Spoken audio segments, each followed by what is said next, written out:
Assalamualaikum warahmatullahi wabarakatuh.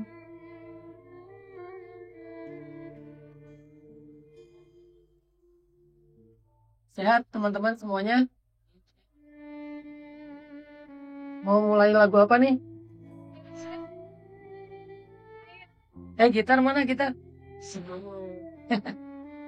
Alhamdulillahirrabbilalamin. Alhamdulillahi wa kafa. Wassalatu wassalamu ala rasulillahil mustafa.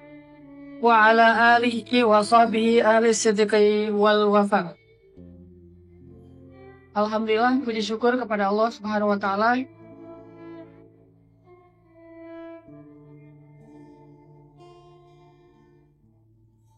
Haradang.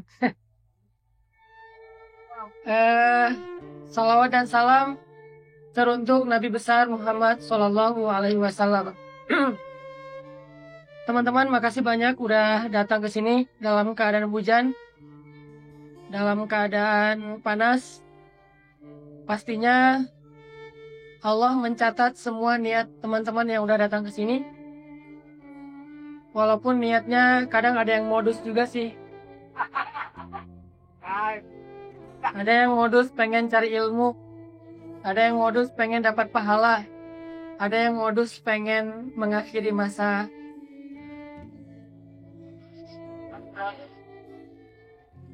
Yang mana nih yang mau diaminkan yang terakhir?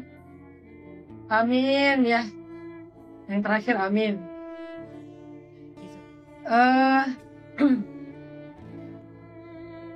Tetaplah semangat dalam mencari ilmu, karena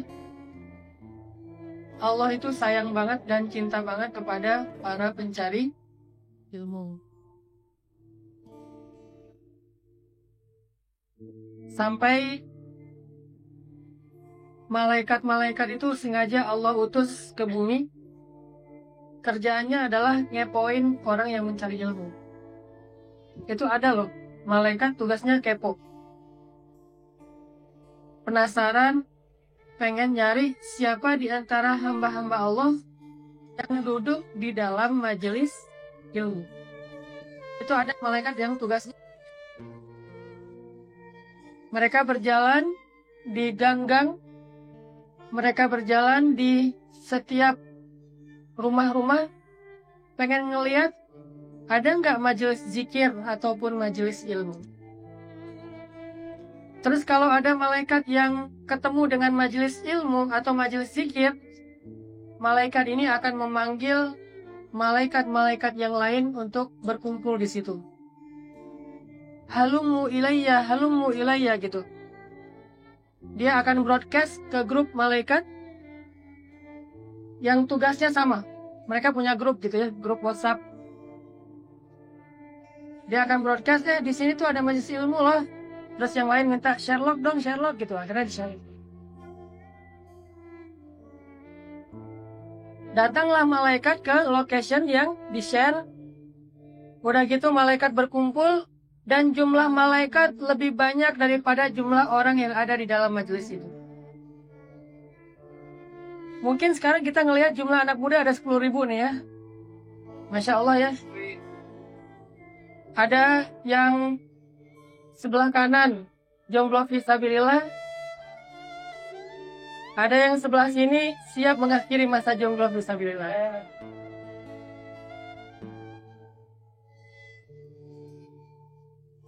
Tinggal satu aja nih, mention calon mertua. Captionnya pakai hadis. Janganlah jika datang kepada kalian seorang pemuda yang baik akhlaknya, jangan ditolak. Hashtagnya terima aku dong.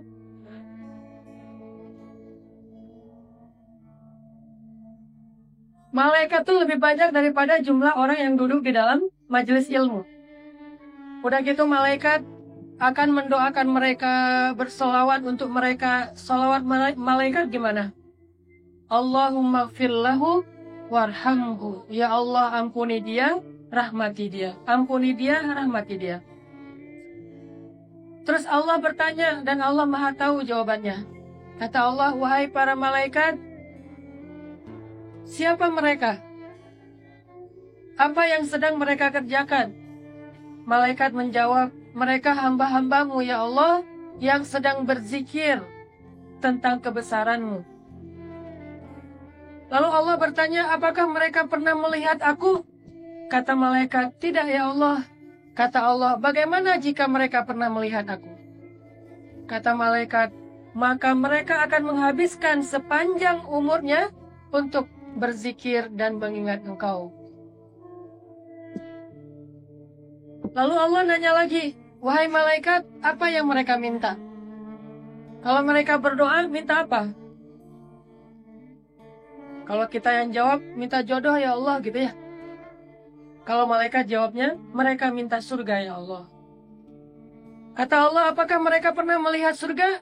Kata malaikat, tidak ya Allah. Bagaimana jika pernah melihat surga? Kata malaikat, pasti mereka akan lebih semangat lagi meminta surga itu. Ingin segera masuk ke dalam surga. Terus Allah tanya lagi, apa yang mereka takutkan atau berlindung? Kata malaikat, mereka berlindung dari api neraka.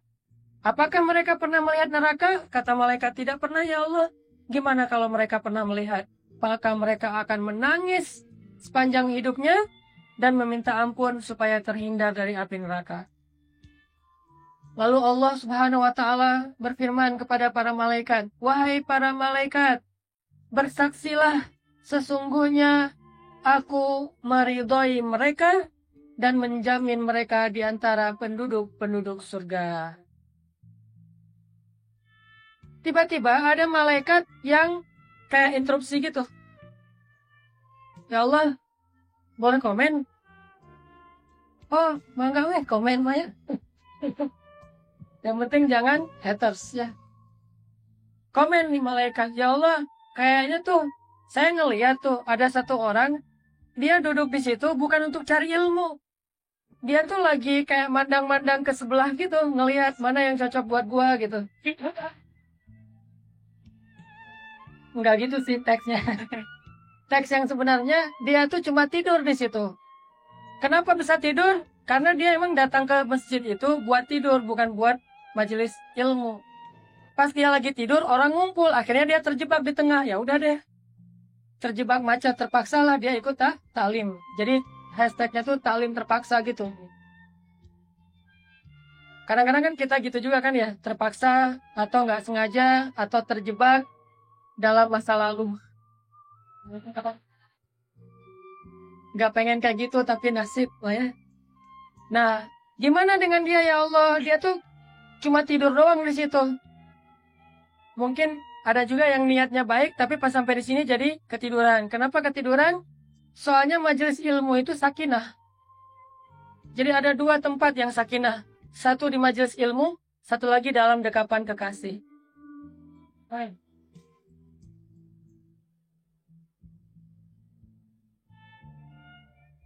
Nggak tahu kan rasanya? Kasihan ya. Nanti deh setelah lulus dari kampus ya. Makanya kalau pengen cepat nikah, cepat lulus. Tapi buat saya yang paling keren itu bukan cepat nikah, cepat lulus. Wisudanya berdua.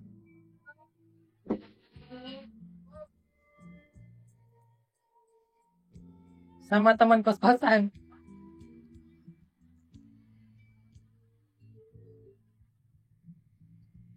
Gimana dengan dia ya Allah, kata malaikat. Terus kata Allah, sesungguhnya dia termasuk di antara orang-orang yang mendapatkan kebaikan.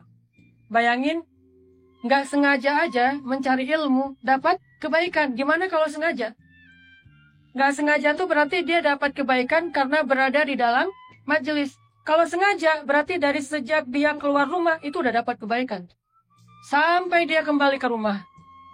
Kecuali dia nggak punya rumah. Tinggalnya di kos-kosan, kan bukan rumahnya sendiri ya. Yang lebih keren lagi, pergi dari kos-kosan, pulangnya ke rumah calon istri. Ya. Ada nggak yang kayak gitu? Amin ya aja lah ya. Mudah-mudahan ada. Kalau nggak ada, minimal kita berharap. Siapa tahu someday bisa kayak gitu. Apaan sih?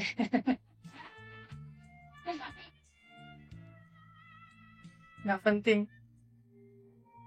Oke teman-teman, hari ini kita akan coba sharing tentang kisah cintanya Nabi Yusuf alaihissalam.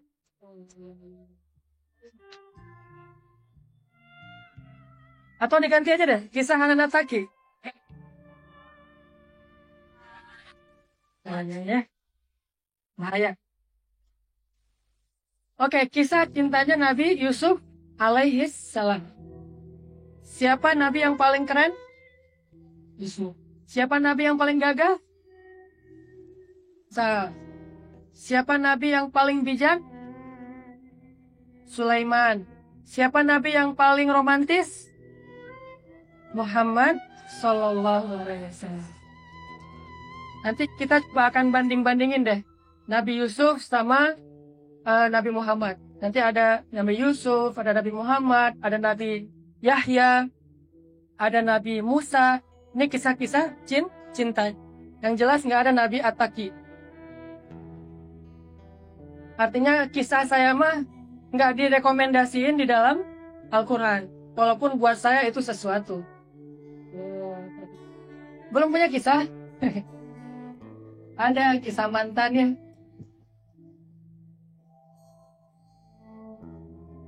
Kalau panas-panas gini jangan ngomongin mantan nanti ya, nggak enak ya. Ngomongin mantan mah kalau lagi kedinginan gitu, jadi panas kan? Oke, saya akan bacakan beberapa ayat tentang kisah Nabi Yusuf di dalam Al-Quran. Tentunya surat Yusuf. Ayat 22. Coba teman-teman buka aplikasi Al-Quran, surat Yusuf, ayat 22. A'udzu billahi minasy syaithanir rajim. Silakan.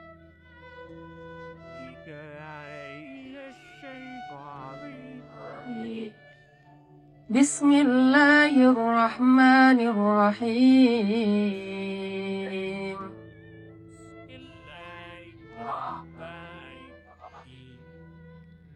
ولما بلغ أشده آتيناه حكما وعلما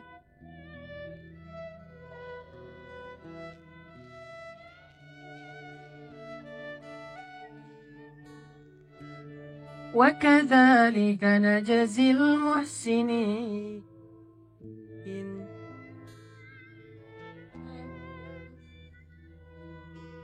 وراودته التي هو في بيتها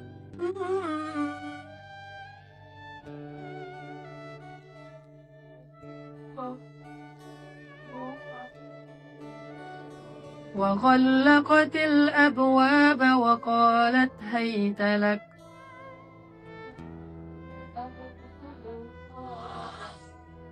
قال معاذ الله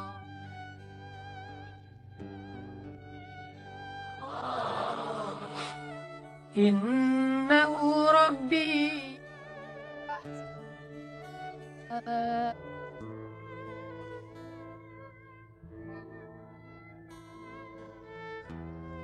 إنه لا يفلح الظالمون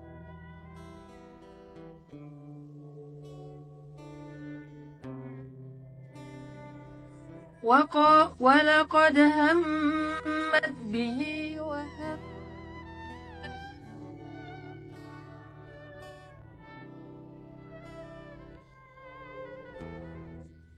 وهم بها لولا أن رأى برهان ربه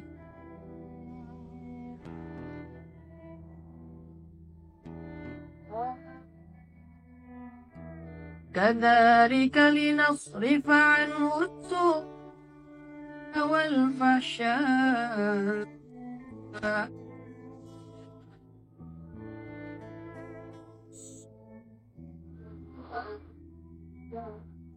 إنه من عبادنا المخلصين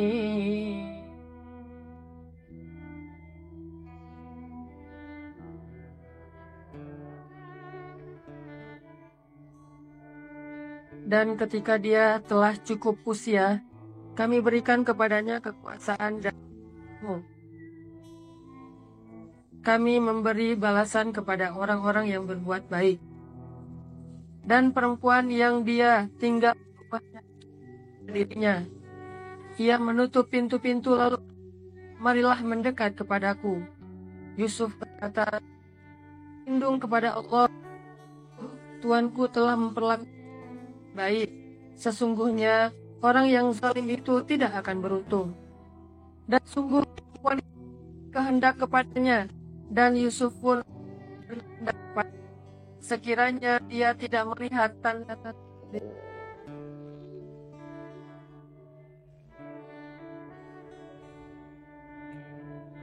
terpilih. Shadaqallahul Azim. Teman-teman yang dirahmati Allah Subhanahu wa taala, Yusuf adalah salah satu anak yang paling disayang oleh Nabi Yakub alaihissalam. Jadi dari 12 anak Nabi Yakub tuh Yusuf yang paling disayang. Dia anak terakhir, anak yang ke-12. Dan ini sering menjadi perumpamaan, terutama perumpamaan bulan-bulan dalam tahun Hijriyah. Kayak misalnya Nabi mengatakan bahwa perumpamaan bulan-bulan dalam tahun Hijriyah itu adalah seperti anak Yakub. Dan bulan Ramadan itu adalah seperti Yusuf, adalah bulan yang paling istimewa. Walaupun semuanya istimewa. Nabi Yakub itu sayang kepada semua anaknya, tapi Yusuf ini beda. Kenapa beda? Karena pada diri Yusuf itu ada aura kenabian. Ada tanda-tanda yang memang istimewa dibandingkan kakak-kakaknya yang lain. Dan bisa dibilang Nabi Yusuf ini nabi yang keturunan paling banyak keturunan nabinya. Anak nabi, cucu nabi, cicit nabi. Coba. Yusuf bin Yakub bin siapa? Yusuf bin Yakub bin Ishak bin Ibrahim. Empat keturunan, empat-empatnya nabi itu. Jadi kalau lagi mudik nih, ketemuan di rumah, reuni, itu reuni para nabi. Kalau kita kan reunian mantan ya. Hashtagnya Kalau kita kan reuniannya tuh sama teman-teman gitu. Reunian kalau misalnya geng apa misalnya yang seneng ngopi, reunian anak-anak yang seneng ngopi. Kalau ini reuni lagi mudik nih pas lebaran ketemunya Bapak siapa? Nabi. Ini Nabi. Gimana umatnya? Jadi cerita umat gitu. Cerita tentang gimana perjuangan mereka. Ini luar biasa. Salah satu nabi yang kalau dilihat dari sisi nasab itu paling keren tuh, Yusuf. Bapaknya nabi, kakeknya nabi, kakek buyutnya nabi. Murni gitu keturunannya. Makanya Yusuf itu bukan sembarangan orang. Dan selain itu, Yusuf juga memang dikasih ujian oleh Allah. Apa ujiannya? Ujiannya terlalu ganteng. Maaf ya ujiannya. Enggak. Kalau saya ujiannya terlalu gedok. Warnanya terlalu dok. Gara-gara keseringan ke pantai. Bukan surfing, pengen digulung sama ombak. Daripada digulung masa lalu.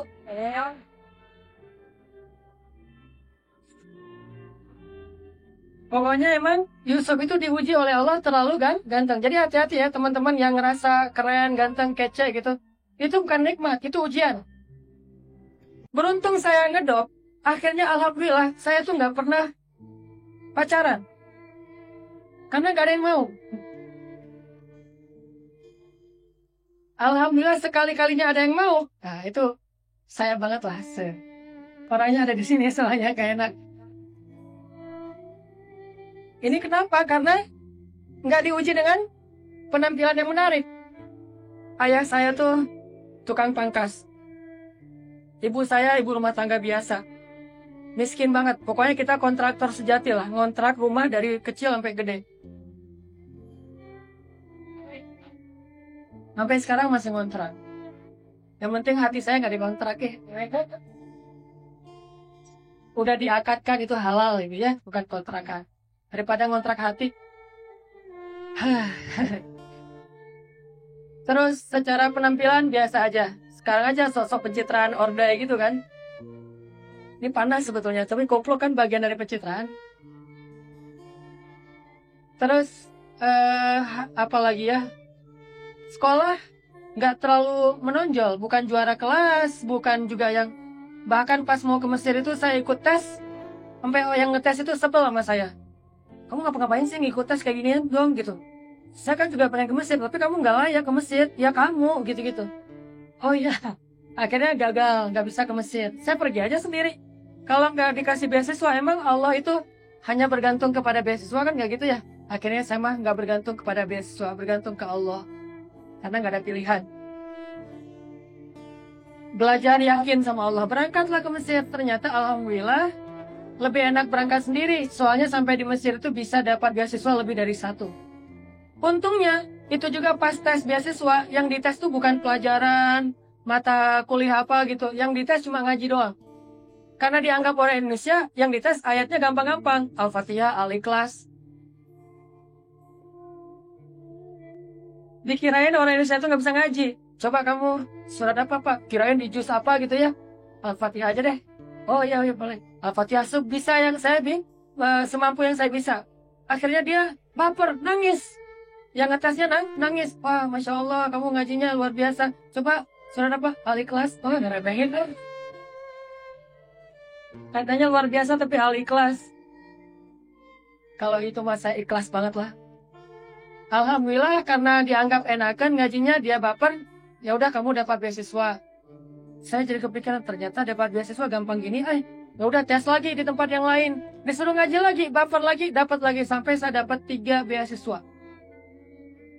Wa asa an takrahu syai'an wa huwa khairul lakum.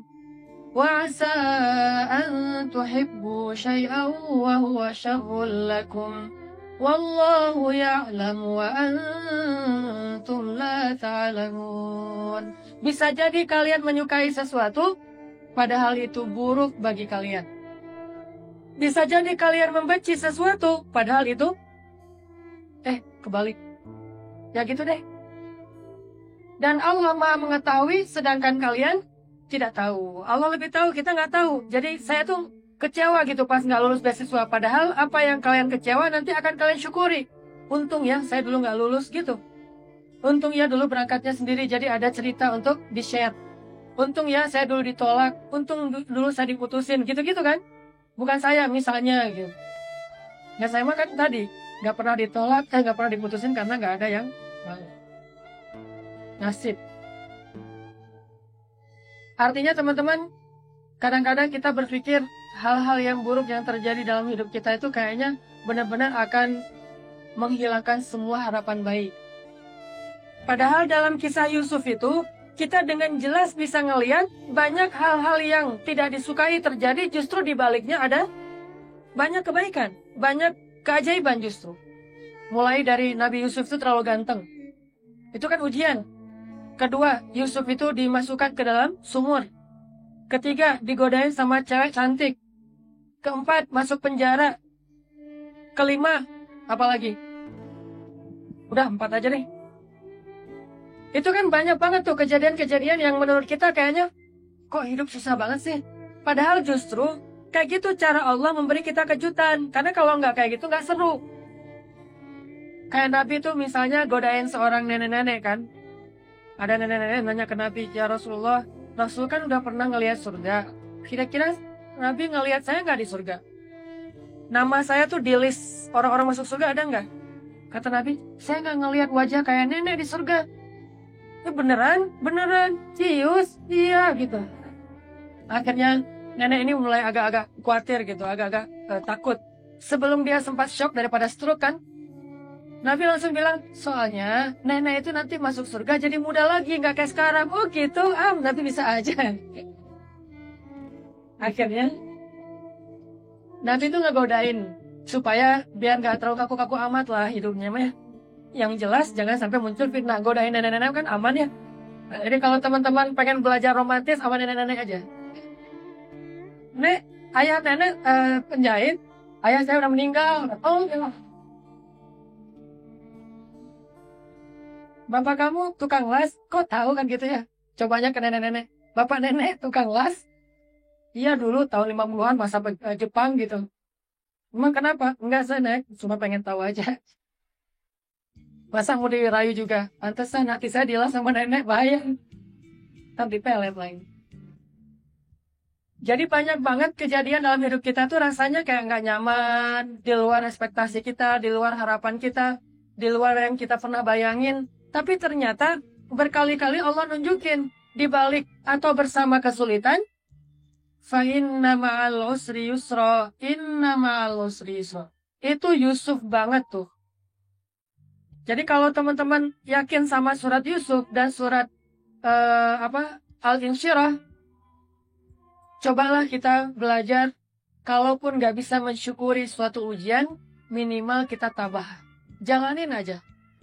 Kadang-kadang kita emang nggak bisa, agak susah mensyukuri. Dapat musibah, alhamdulillah susah kan? Walaupun ada orang yang bisa. Dan kalau dia bisa dapat musibah bertahmid, itu istimewa banget di mata Allah. Kan ada hadis tentang seorang laki-laki yang punya satu-satunya anaknya, jadi semata wayang gitu, meninggal. Masih usia anak kecil gitu. Lagi lucu-lucunya meninggal, anak laki-laki. Si bapak ini pas anaknya meninggal, terus Allah bertanya kepada malaikat yang mencabut nyawa anak itu. Kata Allah, wahai malaikat, nyawa siapa yang kamu cabut? Dan Allah lebih tahu jawabannya pasti. Kata malaikat, nyawa seorang anak kecil ya Allah. Kata Allah, bagaimana keadaan ayahnya? Ayahnya mengatakan alhamdulillah, inna lillahi wa inna ilaihi rajiun. Bayangin. Meninggal, alhamdulillah, innalillah wa inna ilaihi rajiun. Nah kalau kita mah cuma setengahnya, innalillah, itu juga sering lupa. Seringnya heboh dulu gitu. Kok bisa atau apa, sakit apa kan? Yang paling nggak enak banget tuh kalau ada musibah meninggal, nanya sakit apa, gitu kan ya? Udah semua orang yang datang nanya sakit apa. Jadi orang yang kena musibah malah harus konferensi pers gitu. Harusnya datang bilang aja semoga almarhum dirahmati oleh Allah, dihapuskan dosanya. Gak usah nanya-nanya deh sakit apa, kecuali dekat banget. Ini asalnya datang sakit apa, ngejelasin panjang lebar. Gimana kejadiannya, semalam jatuh di kamar mandi apa, standar banget kan? Kalau kita datang, bilang aja semoga almarhum dirahmati Allah, diterima amalnya, diampuni dosa-dosanya. Semoga mantan-mantannya rela dengan apa yang pernah dia lakukan. Nah, apa tadi saya lupa. Jadi maksudnya tuh jangan sampai kita ketika dapat musibah hanya melihat bahwa oh hidup saya udah berakhir nih. Ketika nilai kita jelek padahal udah berusaha, kayaknya udah nggak ada harapan lagi buat hidup. Udah gitu memutuskan putus asa dengan loncat dari jembatan. Nggak meninggal pula, kesangkut di kabel listrik, kan nggak enak. Jadi judulnya bunuh diri gagal. Bunuh diri sukses juga nggak enak, gagal juga nggak enak, nggak ada yang enak. Laki-laki tadi itu mengatakan alhamdulillah, innalillah wa inna ilaihi rajiun. Terus kata Allah, apakah dia punya anak lain selain itu? Kata malaikat, gak punya ya Allah, semata wayang. Kata Allah, apakah dia sayang kepada anaknya? Kata malaikat, sayang banget.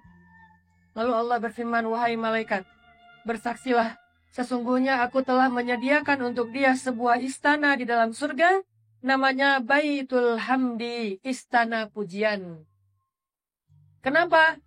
Wa akhiru da'wahum anil hamdulillah. Alhamdulillahi Rabbil Alamin. Selalu membiasakan mengatakan Alhamdulillah, Alhamdulillah. Orang mukmin itu harusnya gitu tuh. Antara dua. Alhamdulillah Rabbil Alamin atau innalillah. Kalau bisa Alhamdulillah dalam dua kondisi itu lebih keren lagi tuh. Kalau ditanya, misalnya dia lagi sehat, gimana kabarnya? Alhamdulillah sehat. Kalau lagi sakit, gimana kabarnya? Alhamdulillah ya ala kulli hal. Kalau lagi sehat, alhamdulillah sehat. Kalau lagi sakit, alhamdulillah ala kulli hal. Tetap aja alhamdulillah. Makanya orang Arab tuh kalau ditanya apa kabar atau gimana keadaannya, dia bilang alhamdulillah ya ala kulli hal, biasanya ada masalah. Tapi dia nggak mau ngeluh, ngomongnya tetap alhamdulillah. Dan itulah lisan ahli surga. Jadi kalau kita pengen tahu kita nih lisan kita udah kayaknya udah cocok belum masuk surga ya. Ketahuan kan ada ciri-cirinya kan, segala sesuatu ada ciri-cirinya. Bahkan ada bekasnya. fi wujuhim min asaris sujud. Di wajah mereka kan ada bekas sujud. Sama lah kayak anak skateboard. Ketahuan banget kan anak skate tuh kayak gimana? Bekasnya di mana? Sepatu kan? Kalau dia pas lagi oli ngapain kan dia gitu ya? Sehingga kalau sepatunya aus sebelah sini atau sebelah kiri, wah skateboard banget nih. Padahal di rumah digini-giniin pakai kayu. Bisa anak skateboard. Atau anak gitar yang akustikan gitu. Dia gitaris. Pasti ketahuan jari-jarinya tuh kan kayak baal keras gitu kan? Karena udah biasa megang senar gitar. Terus yang baru diputusin, ada bekasnya? Ngahulang. Baru diputusin sih. Kamu baru diputusin ya? Kok tahu kamu ngahulang wae gitu? Berarti baru diputusin. Begitu juga orang yang rajin ibadah, rajin sujud, ininya ada asarus sujud. Jadi jangan suzon kalau ngelihat orang ininya tebal, hitam gitu. Jangan suzon. Justru kita harus takjub. Kalau perlu kita gitu, pengen kayak gitu. Walaupun jangan suzon juga ke orang ininya halus. Nah saya mah, maaf ya, nggak mau sombong. Halus sih sebetulnya. Nggak ada bekas. Ada juga orang yang kadang-kadang, nggak semua sih, ada juga teman saya yang iseng. Kalau lagi sujud tuh, kenapa kamu sujud? Gini-gini, biar ada asarus sujud. Tapi sebagiannya memang asarus sujud karena sujudnya lama. Atau asarut tahiyat, duduk tahiyatnya lama jadi kayak mata kakinya tuh keras gitu. Penduduk surga juga ada bekasnya. Karena segala sesuatu itu ada asar, ada bekas. Nah penduduk surga salah satu cirinya lisan. Lisan mereka itu terbiasa mengucapkan Alhamdulillah, Alhamdulillah. Setiap hari akhirnya pasti Alhamdulillah. Habis makan Alhamdulillah. Bukan yarhamukallah ya, itu bersin. Habis makan, Alhamdulillah. Bangun tidur, Alhamdulillah. Pokoknya setiap akhir dari sesuatu itu, Alhamdulillah. Itu berarti dia lisannya itu lisan ahli surga. Sebaliknya, lisan orang yang jauh dari surga, biasanya yang keluar dari lisannya keluhan. Kok bisa? Kenapa kayak gini? Dan seterusnya, dan seterusnya. Lau, seandainya. Itu lisan, bukan lisan ahli surga. Sekarang kita lihat kepada diri kita masing-masing. Lisan kita itu bahasanya dengan apa? Apakah dengan Alhamdulillah atau dengan keluhan-keluhan? Jadi bisa dibilang, kalau orang itu yakin sama Allah, Allah maha baik. Allah tuh nggak mungkin. Allah tuh, wamallahu yuridu zulman lil alamin. Allah tuh nggak mungkin pengen ngenyakitin hambanya tuh nggak mungkin. Nggak ada sejarahnya Allah itu zalim sama hamba tuh nggak mungkin. Sehingga kita husnuzon, kalau kita dapat ujian, musibah, fa inna ma'al usri yusra. Dapat ujian, musibah, wa sa'at takrahu syai'an, wa huwa khairul lakum. Itulah yang dialami oleh Yusuf alaihissalam. Ketika Yusuf dimasukkan ke dalam sumur, mana pernah kebayang bahwa Yusuf itu akan jadi seorang raja? Berawal dari dilemparkan ke dalam sumur oleh kakak-kakaknya. Kedengkian kakaknya memang gak nyaman. Tapi justru itulah kebaikan untuk dia di masa depan. Kadang-kadang ada banyak orang yang gak suka sama kita. Memang gak nyaman, tapi bisa jadi itulah pendorong, pemicu buat kita supaya melakukan hal yang lebih baik lagi. Dan memang benar kata orang, kegagalan adalah guru yang terbaik. Sehingga dari kegagalan itu kita kayak ngebayar biaya kuliah. Dari kegagalan itu kita belajar gitu. Nah ini coba kita jadikan motivasi hidup kita. Oh mungkin saya kemarin kenapa ditolak karena datangnya kepedean. Ternyata calon mertua saya tuh nggak suka cowok yang terlalu kepedean. Besok datang ditolak lagi, terlalu tawadu. Terus gimana tuh Ustaz? Jangan terlalu ya. Kepedean jangan, tawadu jangan. Biasa aja. Maksudnya tawadu yang sederhana, bukan sok tawadu. Dia punya tapi dia bilang nggak punya. Dek, mau apa kesini? Nggak Pak, mau silaturahim aja. Nggak berani ngomong. Oh ya udah silaturahim, mau minum apa? Nggak Pak, nggak usah repot-repot. Kopi juga boleh gitu. Masih standar lah ya minta kopi. Dah minum kopi segala macam. Perlu tambah gula nggak dek? Nggak Pak. Kenapa? Ngeliat wajah Wafa juga udah manis. Bahaya banget ya. Jadi ke bapaknya bukan ke anaknya. Dek mau ngapain kesini? Saya harus berani dan pede, tapi jangan kepedean. Ngapain Pak? Ngapain dia ke sini? Saya mau menyempurnakan setengah agama Pak. Oh, bagus itu. Terus caranya gimana? Saya ingin melamar putri Bapak. Oh, itu kurang bagus deh. Kurang ya? Oh, nggak apa-apa Pak. Lain kali saya datang lagi. Nggak usah datang lagi. Wah, datang lagi ke yang lain. Kalau mau cepat, tinggal taruh aja selebaran. Yang penting jangan lupa nomor telepon sama akun Instagram. Ada yang mau jadi istri saya, taruh di rumah-rumah gitu ya. Saya punya teman orang Bogor, itu keren banget cara ngedapetin istri. Bukan ngedapetin. Ya, cara melamar istri. Itu keren. Cuma agak nakal sih. Dia bikin kayak rekrutmen pegawai SPG gitu. Dia kayak bikin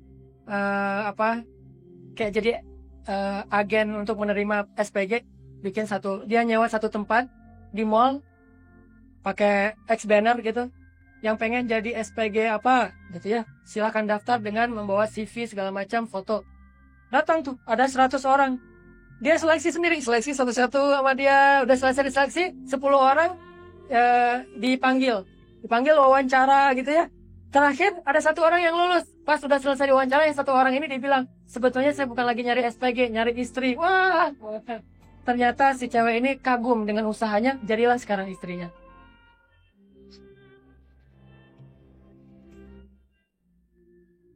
Terus teman saya yang dengar cerita itu bilang, duh, Pak, kok ceritanya baru sekarang? Tahu gitu dari dulu saya praktekin, katanya. Terus kenapa sekarang? Saya udah punya istri. Ah, nggak nyesel, katanya. Nggak, bahaya. Jadi maksudnya kadang-kadang kita berpikir, oh, hidup kita kok gini-gini amat ya. Nabi itu kalau kita coba baca sejarah beliau, itu dari kecil kayaknya Allah tuh ngasih banyak ujian untuk Nabi. Bayangin, belum lahir, baru dalam kandungan, ayahnya udah meninggal. Kurang apa? Pas sudah lahir, nggak lama kemudian, ibunya meninggal. Kakeknya meninggal. Pamannya meninggal ketika beliau lagi butuh-butuhnya kepada paman. Nggak lama kemudian istrinya meninggal. Belum lagi nanti ujian-ujian dari masyarakat. Nabi itu banyak diuji. Tapi justru kalau kita lihat, Nabi jadi keren kayak gitu karena ujian tersebut. Karena beliau nggak diasuh oleh ayahnya, akhirnya ibunya itu berpikir keras gimana supaya Nabi Muhammad kecil bisa jadi anak yang tumbuhnya baik. Ditaruhlah kepada sebuah bani namanya Bani Sa'diyah. Allah yang kasih skenario. Orang-orang Bani Sa'diyah datang ke Mekah, pengen nyusuin anak-anak Mekah. Karena memang profesi mereka itu nyusui dan dibayar. Jadi dulu ada profesi kayak gitu, nyusui dibayar. Jadi anak susuan gitu. Nah, ada seorang cewek dari Bani Sa'diyah namanya Halimah.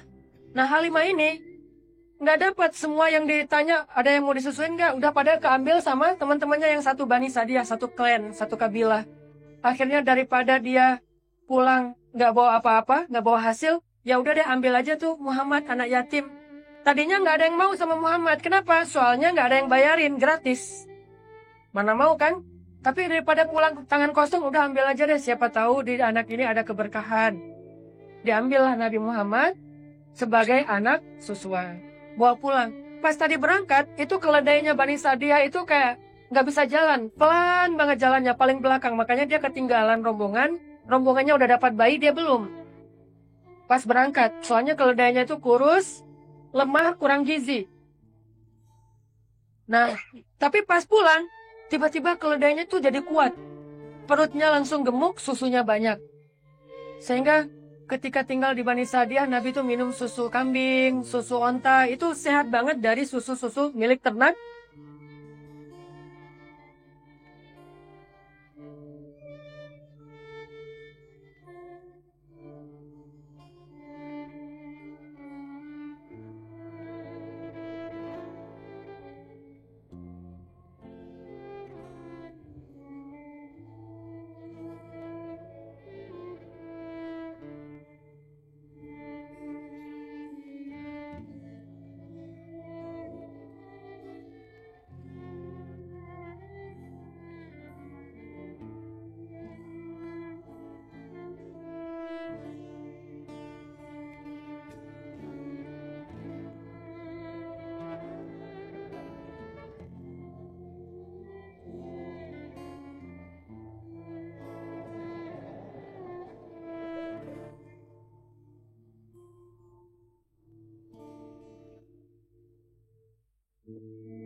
Nabi mah pasti sahih, nggak pakai riwayat. Saya bersabda gitu kan? Kalau kita Rasulullah bersabda beneran, nggak tahu sih hadisnya kayak gimana gitu. Saya juga dapatnya di Google, dari googling. Kalau Nabi saya bersabda, pernah nggak Nabi kalau lagi marah sama istri terus pakai hadis? Nggak, senyum, terus candain, terus Nabi istrinya lagi bete tiba-tiba bisa ketawa. Kalau kita istri lagi ketawa tiba-tiba bete. Lagi seru gitu jalan berdua, tiba-tiba ilfil gara-gara kita kan. Kalau itu lagi ilfil, yuk jalan yuk. Nah, coba, luar biasa kan. Aisyah lomba lari yuk, sambil godain gitu. Yuk kata Aisyah, lari. Nabi kalah, bukan kalah, ngalah. Demi Aisyah. Soalnya kenapa? Biar Aisyah bahagia. Share your happiness. Ya. Bikin Aisyah bahagia. Weh, ore, Nabi kalah, Nabi kalah. Ya, kan Aisyah senang zumba, kata Nabi. Maksudnya Aisyah itu masih kurus gitu. Emang komen hadisnya gitu, Aisyah masih kurus.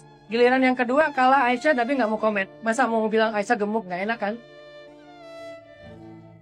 Aisyah lagi bikin kue tuh, pernah kan dengar cerita Aisyah lagi bikin kue dari pagi itu rempong bikin kue.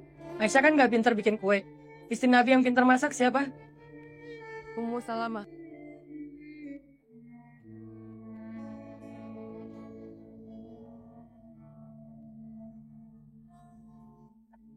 Itu istri Nabi yang pintar masak.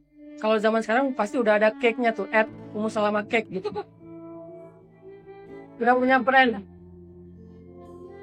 Udah punya brand apa kuliner gitu. Saking pintar masak. Nah, waktu itu Aisyah lagi bikin cake gitu. Kayak apa? Kue-kue ringan, makanan ringan dari pagi sampai siang bikinnya. Udah siang, udah jadi tuh dari tepung kayak gula-gula gitu, kayak snow gitu. Udah jadi terus makan berdua sama Nabi. Nabi nggak mau komen sama sekali walaupun makanannya mungkin biasa-biasa aja. Aisyah kok masalahnya gini sih nggak enak banget? Enggak. Makan. Nabi itu antara dua. Dimakan atau diam aja. Sampai Nabi pernah bertamu ke rumah temannya. Itu juga bukan bertamu sebetulnya diundang. Nabi nanti malam dinner di rumah saya ya. Boleh kata Nabi. Datang nih. Dinner.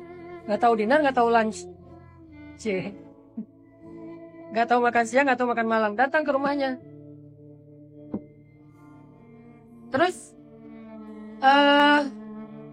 pas sampai di rumah orang yang undang itu, ternyata yang dihidangin cuma roti doang. Gak ada selainya, gak ada dagingnya, gak ada susunya. Cuma roti doang, gak ada gimmick. Main course doang, gak ada dessert, gak ada appetizer. Main course doang. Dan main course-nya gak lengkap lagi tuh, cuma ada roti. Akhirnya Nabi keceletukan ngomong, ada selainya nggak? Kata Nabi. Sahabat nggak enakan. Duh, ya Rasulullah maaf nggak ada selai apa-apa. Cuma ada cuka mau? Bayangin, cuka. Tapi kalau empek-empek emang pakai cuka ya enak ya. Saya dulu salah cerita ini di Palembang. Padahal orang Palembang makannya pakai cuka. Cuka mau nggak Nabi? Boleh kata Nabi. Dihidangin lah cuka. Bayangin roti pakai cuka. Nabi disobek rotinya, diolesin cuka, makan. Nabi dengan tersenyum mengatakan, sebaik-baik lauk adalah cuka. Itu kan berarti orangnya baik banget kan, menghargai ya.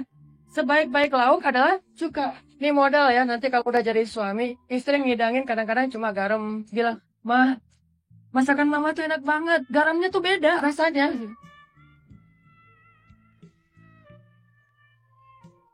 Beda gimana, Pak?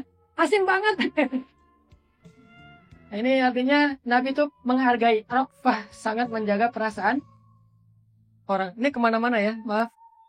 Intinya adalah tadi lagi bikin kue sama Aisyah. Udah selesai bikin kue, makan berdua, Nabi nggak komen. Tiba-tiba datanglah istri Nabi yang paling senior. Siapa istri Nabi yang paling senior? Saudah. Yang usianya udah nenek-nenek. Memang udah tua banget. Assalamualaikum gitu. Nggak gitu sih suaranya. Waalaikumsalam. Dibukainlah pintu, duduk Saudah, Aisyah, Nabi. Waktu itu Nabi langsung manja ke Saudah gitu, naruh kakinya di atas paha Saudah, dipijit-pijit sama Saudah. Terus Aisyah bilang, Saudah, kalau kita odah gitu ya, itu mah orang Sunda, Odah gitu. Saudah, cicipin dong makanan saya. Ini cake Aisyah loh, enak banget loh gitu. Nabi aja tadi habis berapa coba? Kata Saudah, males ah. Saudah ngodain Aisyah gitu kan. Kata Aisyah, coba aja satu, nanti pasti ketagihan. Males gitu. Kata Aisyah, coba deh satu, hargai saya kayak udah masak dari pagi. Kata Saudah, nggak usah maksa deh gitu. Udah gitu. Karena Aisyah tersinggung, akhirnya Aisyah ngambil tepung. Nih Saudah ya, kalau kamu nggak mau makan, nih saya lemparin nih tepungnya ke wajah kamu. Kata Saudah, sok gitu. Bener, dilemparin tepungnya ke wajah Saudah. Jadilah belepotan. Kayak pantomim gitu. Kayak tren tubusan. Udah. Wajah Saudah akhirnya jadi belepotan tepung. Nabi kan tadi taruh kakinya di atas Saudah, jadi Saudah nggak bisa gerak. Akhirnya diangkatlah kaki Nabi, sebelahnya ditaruh di atas Aisyah, ditahan supaya Aisyah nggak bisa gerak. Terus Nabi kasih isyarat kepada Saudah, maksudnya balas-balas gitu. Akhirnya Saudah ngambil tepung, dibalas sama Saudah. Wah, Aisyah loh, berani sama gua. Wah, lempar-lemparan tepung antara Saudah versus Aisyah. Coba. Lagi lempar-lemparan tepung, ada yang ngetuk pintu, jawara Quraisy, Umar, yang biasa gini-gini tuh. Assalamualaikum gitu. Aduh, kurang ngebahas deh. Kedengaran suara Umar, akhirnya Saudah sama Aisyah langsung lari masuk ke dalam kamar, takut sama Umar. Dibukain pintunya sama Nabi. Oh Umar, masuk Umar, alan-alan masuk. Umar ngelihat rumah Nabi belepota berantakan gitu, banyak tepung. Kayak habis kejadian apa gitu. Tapi Umar nggak berani komen, like aja deh pokoknya. Daripada komentar di blog kan, unfollow bahaya. Dia aja Umar.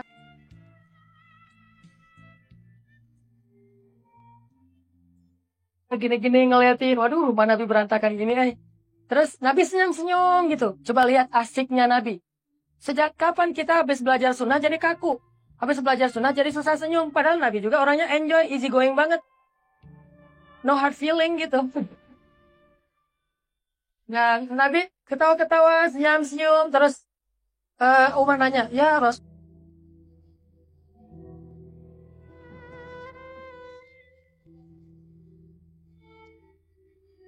Rasulullah, kenapa senyum-senyum? Kata Rasul, nggak tahu tuh cewek-cewek, kata Nabi. Kenapa? Itu tadi tuh mereka habis lempar-lemparan tepung, jadi main perang-perangan tepung. Tiba-tiba pas dengar suara kamu ketakutan langsung lari ke dalam kamar. Oh gitu? Akhirnya Umar tersinggung. Maksudnya?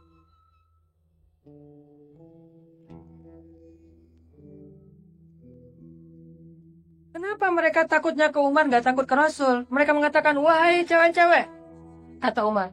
Kalian takut kepada Umar bin Khattab dan tidak takut kepada Rasulullah? Tiba-tiba dua cewek itu ngomong dari dalam kamarnya. Ya, soalnya engkau wahai Umar, ghalidhun syadid, kasar dan keras. Sedangkan Rasulullah itu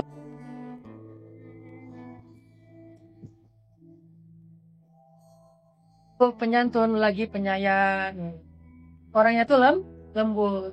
Oh, kata Umar, ya udah nggak apa-apa deh. Baru Umar tahu gimana Rasulullah itu ke istrinya. Bayangin, lagi bete, lagi berantem, lagi lemparan tepung bisa bikin senyum. Nah kita mah lagi senyum, tiba-tiba akhirnya lempar piring.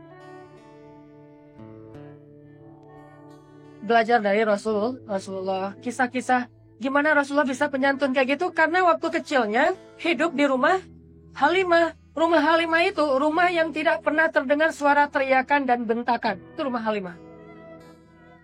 Nggak ada suara teriakan, nggak ada suara bentakan. Makanya ketika Nabi udah dewasa, Nabi tidak pernah berteriak, tidak pernah membentak kecuali kepada orang musuh-musuh yang membenci kebenaran. Dan itu juga setelah dengan cara lemah lembut. Ini menunjukkan bahwa hal yang kadang waktu kecil kita alamin kayaknya nggak benar, nggak baik, yang menyakitkan, yang kayak pengen kita lupain. Ternyata itulah yang membuat kita mendapatkan kebaikan di masa sekarang. Itu gitu banget pokoknya. Pernah nggak merasa bersyukur dulu pernah diputusin? Oh,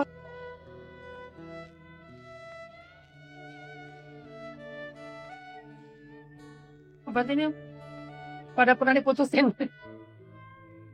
Nggak pernah Ustadz, soalnya nggak pernah jadian. Cih. Soleha banget ya, Masya Allah ya. Harus gitu. Nih Yusuf, udah gitu, ini cerita Yusuf. Balik lagi nih. Sampai akhirnya Yusuf tinggal di istana dalam keadaan sebagai budak, teman-teman.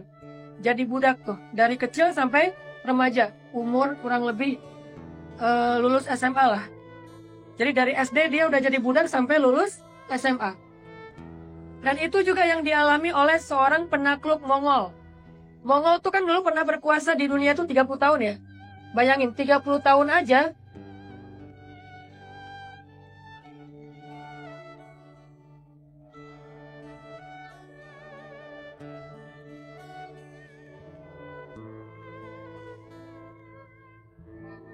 Itu setengah dunia itu penuh dengan penumpahan darah. Saking kejamnya Mongol. Dalam sebulan, Mongol itu membunuh kaum muslimin di Baghdad 1 juta orang. Sebulan. Sekarang Suriah udah hampir 10 tahun, itu hampir 1 juta. Sekian ratus ribu. Banyak kan? Yang setiap hari kita ngelihat update tuh gimana kondisi di Suriah. Anak kecil yang kakinya putus, yang kepalanya terbelah dua. Itu selama 10 tahun. Mongol sebulan 1 juta orang. Itu semuanya digorok satu-satu, perempuan dinodai, terus jadilah gunung manusia, gunung bangkai gitu. Dalam 1 bulan. Mongol berkuasa 30 tahun, hampir nggak ada yang bisa mengalahkan pasukan Mongol. Siapa yang mengalahkan pasukan Mongol? Seorang budak namanya Saifuddin Qutuz. Tahu cerita ini? Kayaknya kita harus banyak baca nih, sejarah Islam itu luar biasa. Heroisme sejarah Islam itu luar biasa, teman-teman. Buat saya, cerita Hollywood itu cuma fiktif. Tapi cerita Islam itu keren banget. Kalau ada 300 Spartan, tahu kan 300 Spartan? Itu mah fiksi.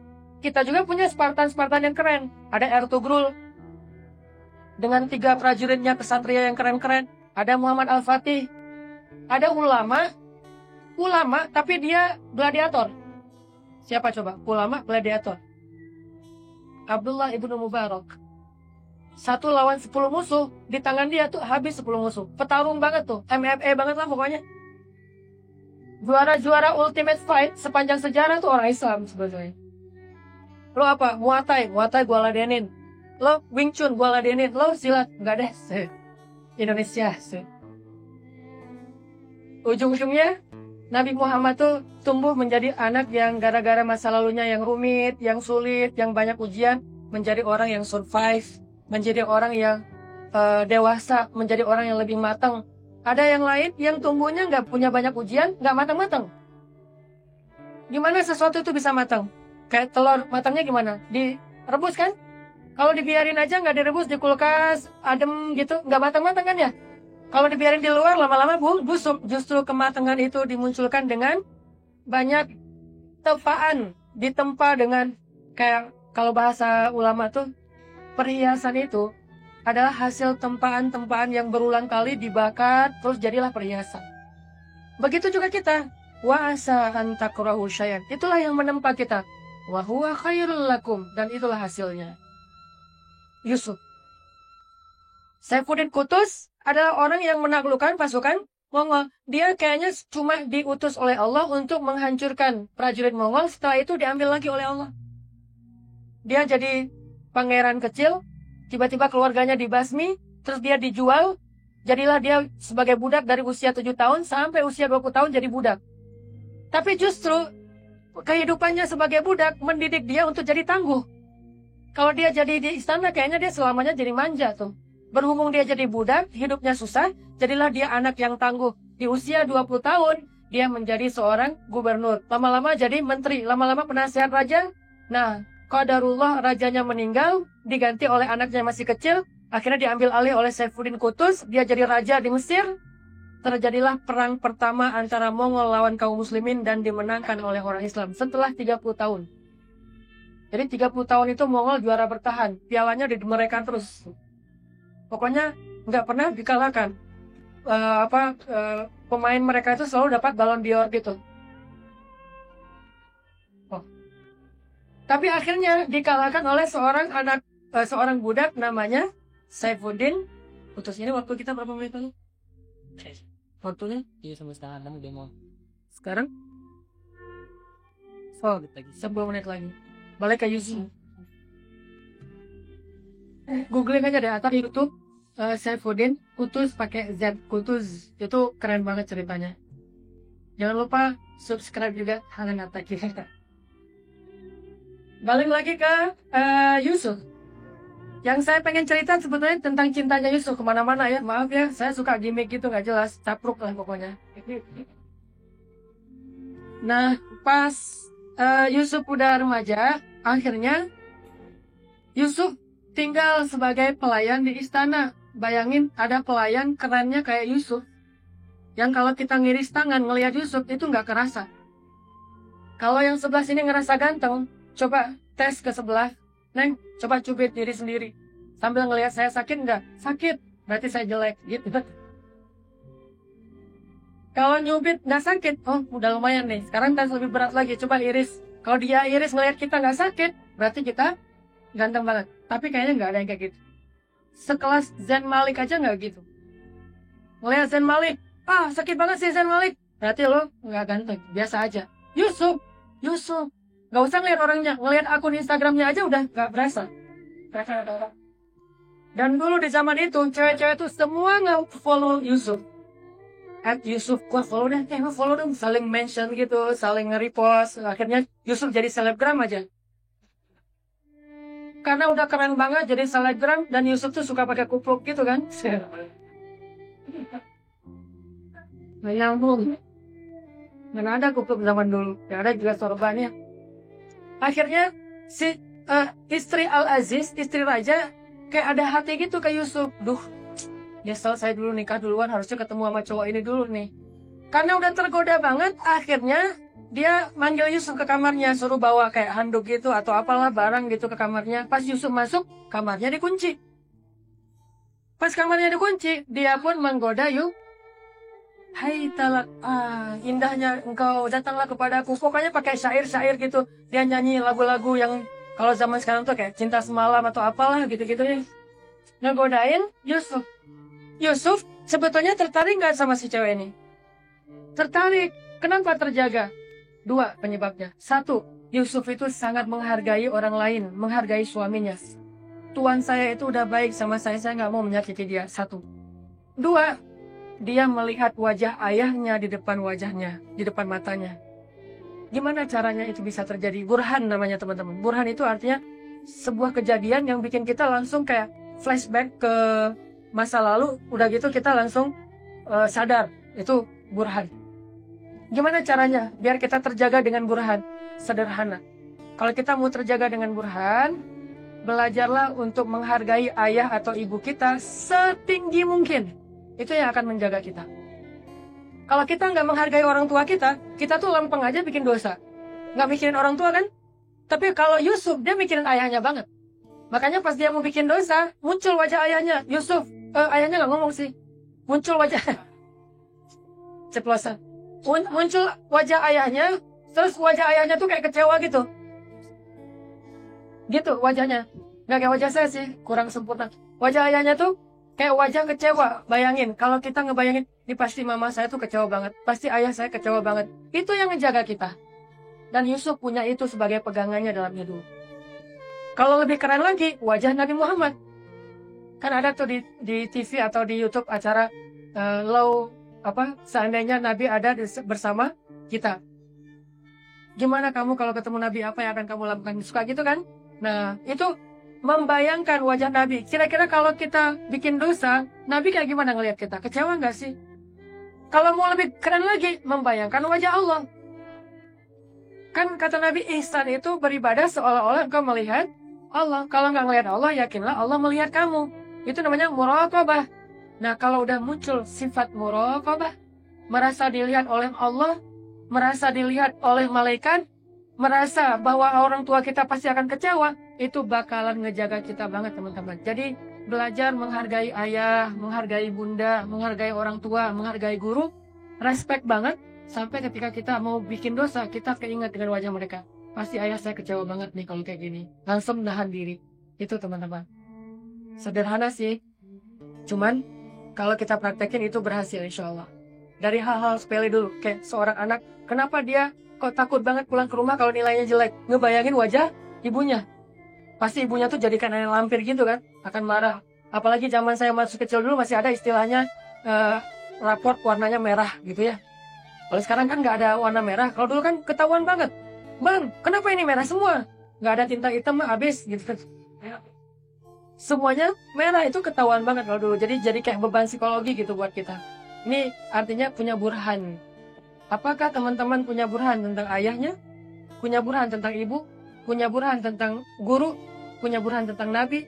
Kalau punya, insya Allah kita termasuk mukhlasin, orang yang terjaga. Jadi mukhlasin itu, orang yang terjaga itu punya burhan, punya imajinasi, punya respek yang tinggi terhadap orang-orang yang mereka kagumi, yang mereka sayangi. Itulah yang menjaga kita. Kalau kayak suami istri gitu. Saya kadang-kadang keluar kota gitu ya. Nggak tahu nih, mungkin karena ibu-ibu niatnya baik, pengen foto sama saya. Deket-deketan gitu kan. Saya langsung ngebayangin wajah istri saya. Pasti kalau istri saya ngelihat saya di foto kayak gini, nih nggak nyaman banget nih. Bu, jauh dikit dong, jangan berdua sama laki-laki. Ngebayangin, burhan istri. Bayangin. Kita burhan mantan, berat. Burhannya mantan, nggak enak. Kadang kita suka greget gitu. Awalnya sih pengen jujur. Awalnya pengen cara-cara yang benar gitu, yang lurus, nggak macam-macam, nggak neko-neko. Kita lamar kerja, pengen yang jujur. Kita berdagang, pengen yang jujur. Kita ngapa-ngapain aja pokoknya pengennya yang jujur, yang lurus. Tapi suka greget itu kalau ternyata ada orang yang curang dan sukses. Itu ya. Ada orang yang nggak jujur, untungnya lebih gede, kayaknya lebih cepat. Udah kayak gitu dia pamer lah gitu. Dia bilang ke kita tuh, makanya jangan jujur-jujur teing gitu ya. Karena makin jujur susah jadi orang kaya gitu kata dia. Atau kalau kita ngelihat ke negeri-negeri yang mungkin bukan negeri kaum muslimin, yang mereka dagangnya itu di seluruh dunia punya produk mereka dengan cara-cara yang mereka tidak punya batasan halal dan haram, kadang-kadang kita jadi kepancing. Pengen juga kaya kayak mereka, pengen juga sukses kayak orang-orang yang tadi misalnya curang, orang yang gak jujur. Nah, apa kata Allah tadi di akhir surat Ali Imran yang saya juga bacain lagi di salat. La yaghurrannaka taqallubul ladzina kafaru fil bilad. Jangan sampai kamu terperdaya melihat orang kafir yang keliling dunia. Maksudnya apa? Produk mereka ada di mana-mana.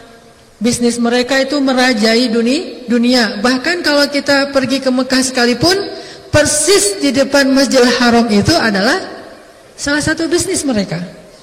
Hotelnya, makanan sepat sajinya, kemudian beberapa produk-produk, termasuk tasbih sekalipun. Coba lihat tasbih kita yang cetrek, made in mana?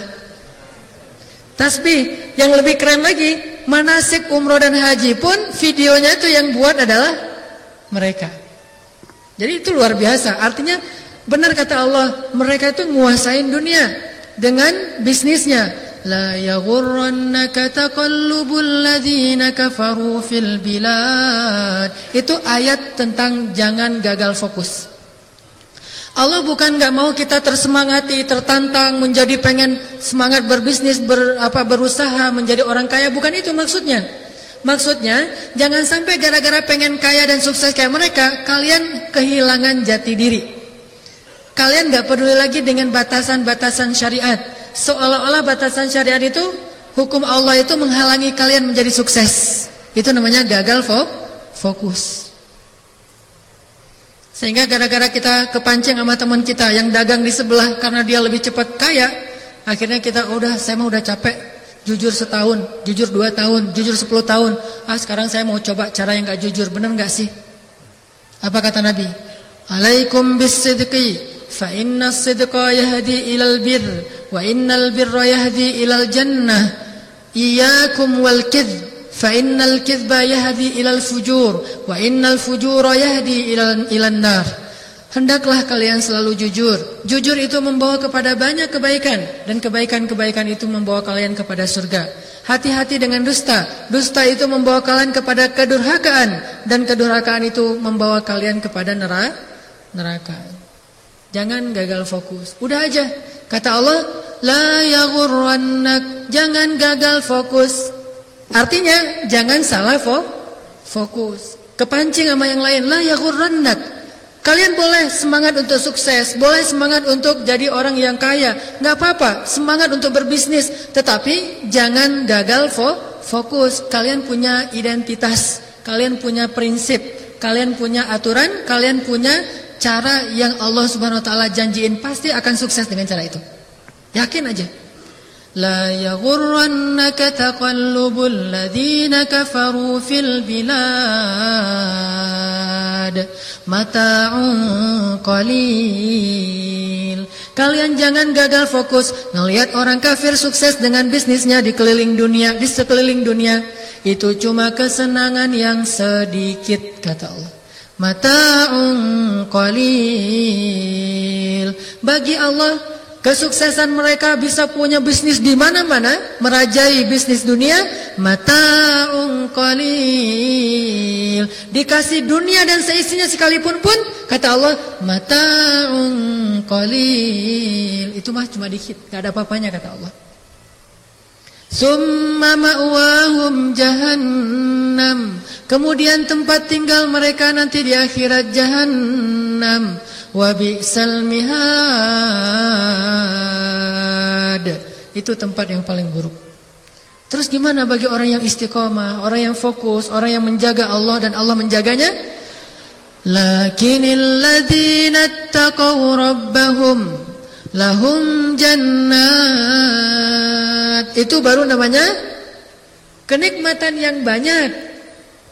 Itu baru kemenangan yang besar.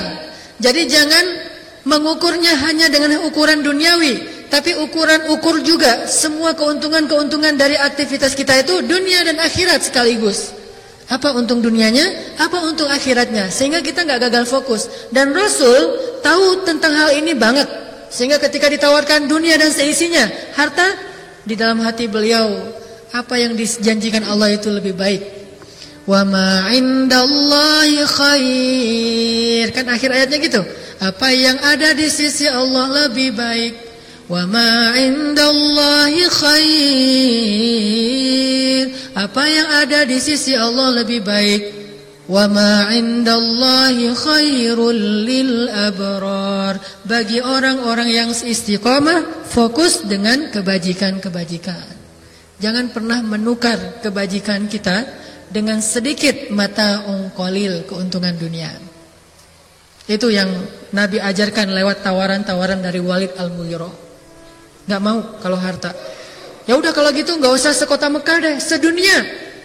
Pasti Nabi akan menjawab tidak. Terus kamu maunya apa? Ya saya maunya ridha Allah. Ridha Allah itu lebih mahal daripada dunia dan seisinya. Kamu maunya apa? Jannah. Jannah Allah itu lebih berharga daripada dunia dan seisinya. Dunia dan seisinya nilainya lebih rendah daripada sebelah sayap nyamuk di sisi Allah daripada surga, dibandingkan surga. Bukan nyamuk, sebelah sayap nyamuk, lebih rendah dari itu. Karena seandainya dunia lebih berat dari itu, maka Allah pasti gak akan rela memberikan dunia ini kepada para pengingkar. Tapi kenapa para pengingkar tetap diberikan dunia? Karena di mata Allah dunia tidak ada nilainya kecuali hanya lebih ringan daripada sebelah sayap nyamuk. Dan cobalah belajar berpikir seperti itu, karena pandangan ini adalah pandangan angle-nya Allah. Dalam angle Allah dunia itu lebih ringan daripada sebelah sayap nyamuk. Dalam angle-nya Allah dunia ini lebih rendah daripada bangkainya onta. Dalam angle Allah dunia ini lebih rendah daripada sebutir pasir di pantai. Sehingga kita boleh mendapatkannya, karena dunia juga kesenangan bagi orang yang beriman, tetapi jangan pernah menukarnya dengan akhirat. Itu namanya gagal fokus. Boleh orang yang beriman itu berpakaian bagus, dan Allah sendiri menyediakan pakaian yang baik itu untuk yang beriman. Janganlah kamu melarang orang yang beriman menggunakan pakaian-pakaian yang baik. Nabi ketika diberikan pakaian hadiah dari orang Romawi, dari salah satu penguasa Romawi di Ghassan. Ini penguasa Romawi yang ada di Ghassan itu memberikan hadiah jubah yang sangat bagus untuk Nabi, warnanya merah. Artinya apa? Dapat hadiah dari orang non-muslim. Dan Nabi ketika dapat hadiah itu tersenyum, bahagia, senang dengan benda yang dikasih kepada beliau. Walaupun yang memberikannya adalah seorang penguasa dari Romawi yang beragama non-muslim. Langsung saat itu juga beliau masuk ke rumahnya dan memakai jubah itu. Langsung memakai jubah itu karena beliau senang dengan pakaian ini. Artinya tidak masalah kita menginginkan dunia, tapi jangan pernah menukar dunia dengan surga. Itu baru namanya gagal fokus. Orang Islam jadi orang kaya, bukankah sebagian besar sahabat itu orang kaya? Dan bahkan Rasul juga dulunya orang kaya yang jatuh miskin karena dakwah. Bukankah Abu Bakar itu orang kedua terbaik setelah Rasulullah adalah orang kaya yang jatuh miskin karena dakwah? Bukankah Utsman itu orang kaya yang jatuh miskin karena dakwah? Bukankah Umar itu orang yang lumayan kaya jatuh miskin karena dakwah? Memang enggak sekaya yang dua orang yang pertama saya sebut, makanya saya bilang lumayan. Lumayan kaya dan jatuh miskin karena dakwah. Bukankah banyak sahabat yang kaya dan jatuh miskin karena dakwah? Yang enggak jatuh miskin itu adalah Abdurrahman bin Auf. Yang saya bilang sampai dia pusing sendiri, kok saya kaya amat ya, susah Pengen ngerasain gimana ya jadi orang yang miskin, yang makannya susah. Aduh hari ini mau makan apa? Pengen dia ngerasain kayak gitu. Kalau kita pengen ngerasain, gak usah mikirin lagi kerjaan, uang, semuanya udah mengalir, freedom finansial. Artinya, la yaghurrannak. Allah menyediakan yang lain. Allah memberikan yang lebih baik dari itu, dan kita yakin wa ma indallah khair. Yang di sisi Allah lebih baik pokoknya. Saya nggak mau ditukar dengan yang lain. Kalau saya cari harta, itu saya mencari harta yang ada di dalam genggaman Allah, bukan genggaman makhluk. Kalau saya mencari dunia, dunia yang digenggam oleh Allah, itu yang saya mau. Kalau digenggam dan diberikan dari tangan yang lain selain Allah, saya nggak mau.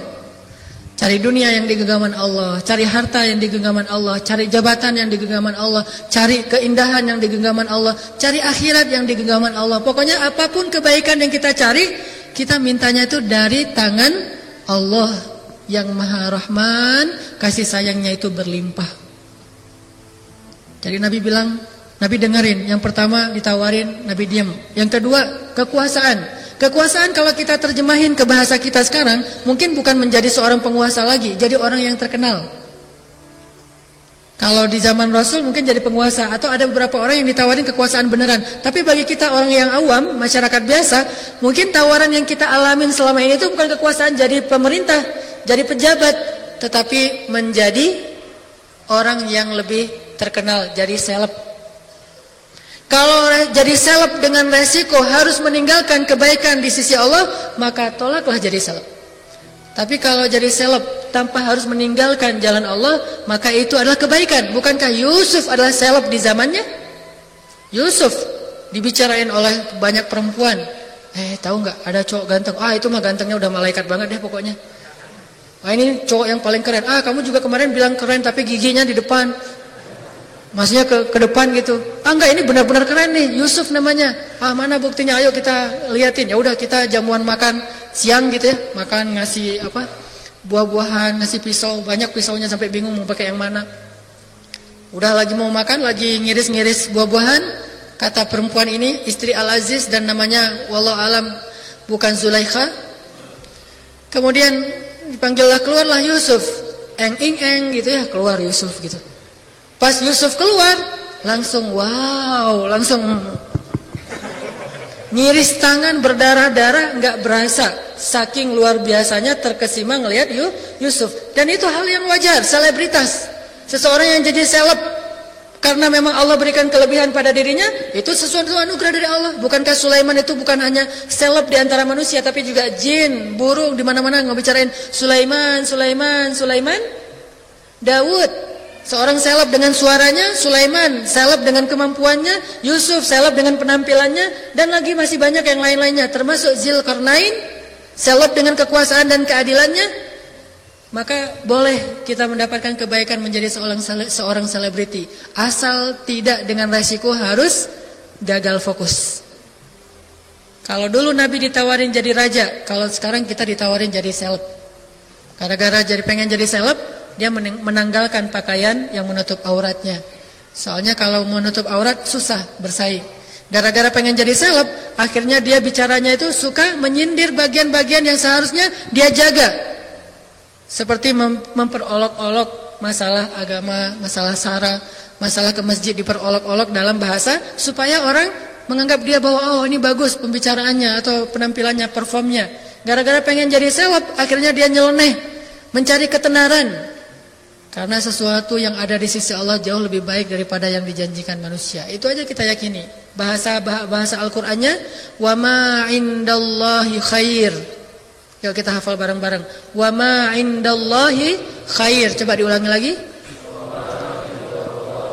Kalau kita lagi mulai diombang-ambing supaya enggak fokus, katakan itu kepada diri kita sendiri. Wa ma indallahi khair. Wa ma indallahi khair. Wa ma indallahi khair.